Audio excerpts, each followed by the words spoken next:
बिस्मिल्लाहिर्रहमानिर्रहीम। हिजरत नबवी के वक्त मदीना की लोकल इकॉनमी पर यहूद को मुकम्मल तौर पर कंट्रोल हासिल था। वो सूदी लेन देन की वजह से मकामी माइशत और तिजारत को मुकम्मल तौर पर अपने कब्ज़े में लिए हुए थे और मुसलमानों की हालत कुछ ज़्यादा अच्छी नहीं थी। ऐसे में मुहाजिरीन की बेसरो समानी की हालत में आमद ने आप सल्लल्लाहु अलैहि वसल्लम के लिए कई तरह के चैलेंजेस खड़े कर दिए थे।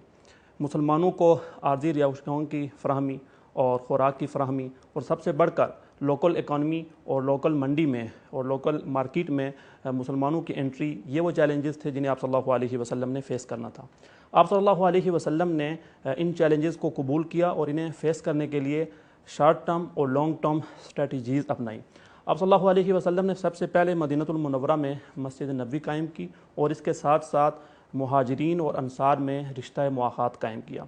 इस रिश्ता मुआख़ात के रूह से मुहाजिरीन और अंसार आपस में बाई बाई करार पाए और ये रिश्ता इतना मजबूत था कि वरासत के अहकाम के नाजिल होने से पहले पहले मुसलमानों में वरासत रिश्ता मुआख़ात की बुनियाद पर तकसीम होती थी।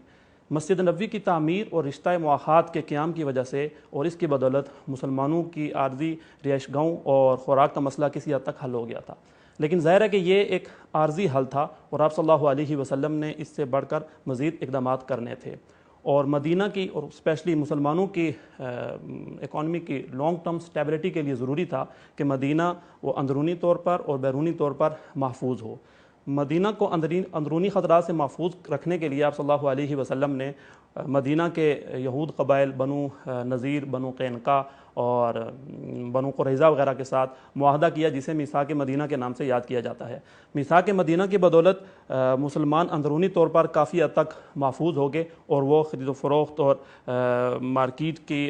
सरगर्मियों में लग गए। लेकिन इसके साथ साथ मदीना के मुसलमानों को कुफ़ार मक्का की तरफ से हर वक्त ख़तरा लाहक रहता था और कुफ़ार मक्का ज़्यादातर ख़रीद व फ़रोख्त और तिजारत के साथ वाबस्ता थे और उनकी तिजारत मुल्क शाम से होती थी और उनके काफ़िले मदीना के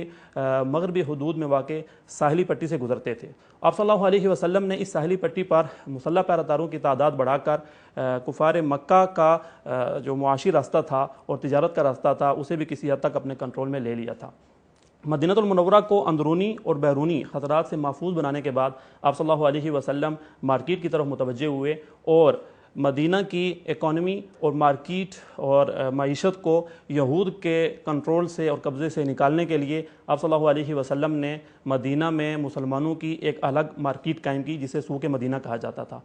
सूक़ मदीना यानी मार्केट कायम करने के बाद आप सल्लल्लाहु अलैहि वसल्लम ने उस मार्केट में मुसलमानों की तिजारती सरगर्मियों के लिए एक ज़ाब्ता कार जारी किया। इस ज़ाब्ता कार की रूह से झूठ, धोखाधड़ी, फ्रॉड, गलत बयानी और इस तरह की चीज़ों को फ़ौरन शजर ममनू करार दिया गया और इसके साथ साथ सूद, जुआ, सट्टाबाजी और ख़रीद फ़रोख्त के नाजायज़ तरीके उन्हें आहिस्ता आहिस्ता ख़त्म किया गया। और इसके साथ साथ आप सल्लल्लाहु अलैहि वसल्लम ने अपने